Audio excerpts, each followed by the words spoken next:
Bonjour à tous, chers élèves de troisième année. Voici la correction audio, donc de la correction de l'exercice de récapitulation. Cet exercice se trouve à la toute fin de votre polycopier de géométrie vectorielle. La première question, nous avons deux droites et il nous faut trouver l'intersection et on nous dit que c'est un point. Donc l'intersection, c'est à quel endroit est-ce que les deux droites sont à égalité? Quand est-ce que le x de l'une est égal au x de l'autre? Quand est-ce que le y de l'une est égal au y de l'autre?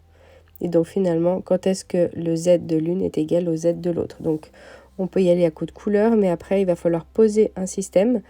Combien est-ce qu'on a d'inconnus ici? On a deux inconnus, mais trois équations. Mais attention, on va bien observer pour savoir comment résoudre ce système. Donc ici, nous avons un système avec uniquement les paramètres k et n. Donc on voit à la première ligne qu'on a les paramètres k et n. Et puis à la deuxième ligne aussi. Par contre, à la troisième ligne, on voit qu'on a un k et tout seul. Donc c'est cette équation qu'on va commencer à résoudre. En effet, quand on commence comme ça, tête baissée, on pourrait se dire que la première équation, eh bien, elle avait déjà un n isolé qu'on aurait voulu substituer ailleurs, mais on aurait vraiment perdu du temps, puisqu'à la dernière ligne, eh bien, on trouve très rapidement que k est égal à moins 6 sur 3, c'est-à-dire moins 2. Donc ici, on le substitue donc dans les équations du dessus. Et puis, on va pouvoir trouver la valeur de n. Et puis, évidemment, on sait qu'on doit trouver la même valeur. Donc, si on ne trouve pas la même valeur d'une ligne à une autre, c'est qu'on s'est trompé. Donc, vraiment, assurez-vous de calculer le même n dans les deux lignes. Donc ici, première ligne, c'est facile, il est isolé. Par contre, dans la deuxième, il va falloir isoler. Et comme ça, on pourra trouver encore une fois la même valeur, la valeur de 3. Pour trouver le point, donc on n'a pas trouvé du tout le point. Là, pour le moment, on a juste trouvé qu'il y avait donc un point d'intersection. Et alors, vous avez le choix de soit vous prenez le n égale à 3 et vous allez donc le resubstituer dans l'équation de la droite E, puisque c'est là d'où provient le n. Autrement, vous pouvez choisir de substituer la valeur de k dans l'équation de la droite D. Alors, à votre avis, est-ce que c'est plus facile de faire k avec d ou bien n avec e? Mais si vous regardez combien j'ai mis de petits ronds couleur chez k et combien j'ai mis de flèches pour n, eh bien, on voit que on a moins de calculs à faire avec la droite E. Donc, c'est cette droite-là que je vais privilégier. En effet, la dernière coordonnée est déjà donnée. La première, il n'y a rien à calculer. Et puis après, donc Y est très rapide. Donc on n'oublie pas qu'on a une intersection. Et donc c'est un ensemble, mais un point avec des parenthèses pour symboliser les trois coordonnées dans l'ordre X, Y et Z. Question suivante. Maintenant, on a deux plans. Et puis on doit montrer qu'ils sont sécants. Donc deux plans vont s'intersecter avec une droite. Cette fois-ci, elle s'appellera I. Donc ici, on veut chercher une droite d'intersection entre alpha et bêta. Alors, ce que je vous propose, c'est d'essayer de trouver une droite et il nous faudra donc un moyen algébrique de la trouver.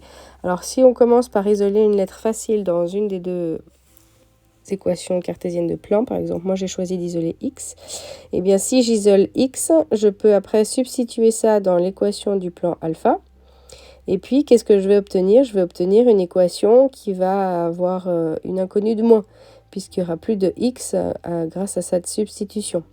Donc déjà, on s'est débarrassé de une des inconnues. On aura donc une équation avec uniquement du y et du z. Donc le but ici, ça va être de pouvoir trouver chaque inconnue par rapport à une seule. Donc ici, on va donc simplifier, distribuer, regrouper. Et dès qu'on a fini de simplifier au maximum, le but, ça va être donc de se dire, je choisirai donc une inconnue. Donc là, on voit déjà qu'il y a du 16 partout, donc on peut diviser par 16. Et donc là, on a l'équation la plus simple en ayant donc mis une des équations de plan dans l'autre. Donc maintenant, il va falloir choisir soit Y, soit Z, et puis poser toutes les autres inconnues par rapport à cette lettre-là. Alors, on pourrait choisir, par exemple, vous savez, une équation de droite, il y a un paramètre, souvent appelé lambda ou une autre lettre grecque. Donc, par exemple, on peut poser y égale à lambda Évidemment, ça va impliquer qu'on va le faire dans l'équation du x et dans l'équation, donc il va falloir trouver z. On pourrait aussi poser donc une équation par rapport à z et puis poser z égale à mu.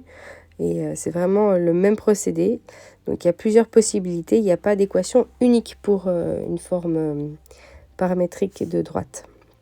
Donc maintenant, si on continue avec y égale à lambda, on va donc substituer ça dans, premièrement, l'équation qu'on vient d'obtenir, là, avec le y plus z moins 1 égale 0. Dans ce cas-là, on va pouvoir écrire z d'un côté, l'isoler, et de l'autre côté, eh bien, on aura le 1 moins le y qui s'est fait transformer en lambda. Donc ça, c'est notre z. Et puis, on va donc substituer ça dans l'équation où on avait x.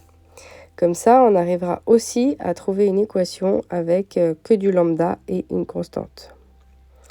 Donc, on simplifie au maximum. Et puis, alors, vraiment, le but, c'est d'avoir x égale une expression avec un lambda, y égale une expression avec un lambda et z égale une expression avec un lambda. Donc, on va l'appeler comment cette droite? Vous rappelez, c'était donné dans l'énoncé. Le nom, il faut faire attention à la lecture des énoncés. On nous disait que cette droite d'intersection s'appelait I. Donc ici, on va simplement collecter et remettre en bonne forme. Et on va donc avoir x, y et z avec à chaque fois donc les équations qu'on a trouvées.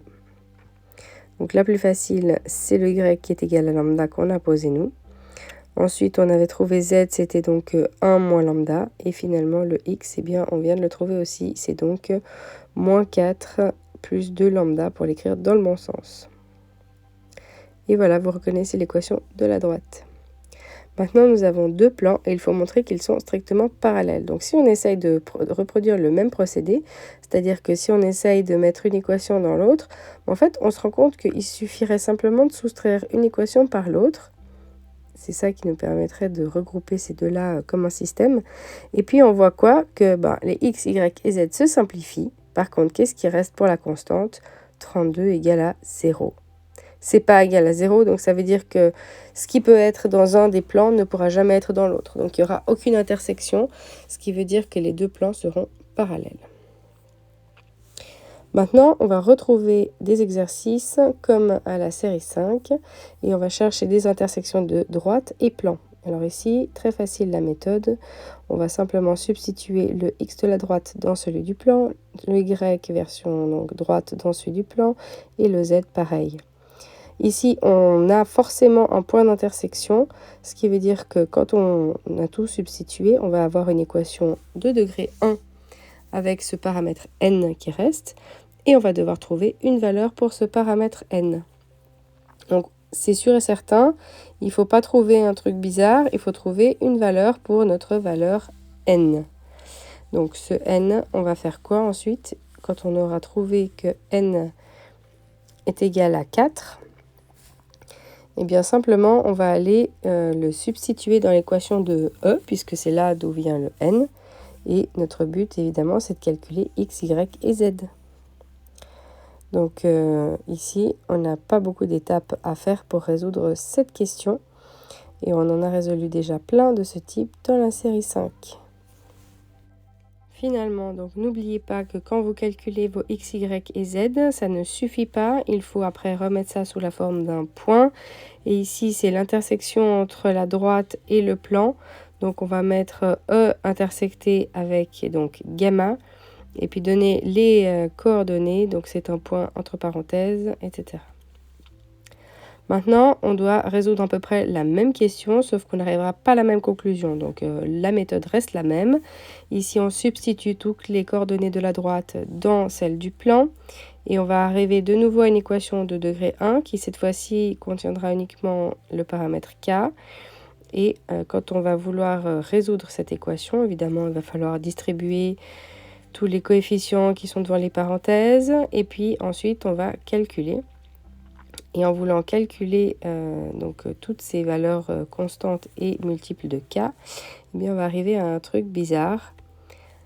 À votre avis, à quoi est-ce qu'on doit arriver quand on dit qu'on a la droite parallèle au plan?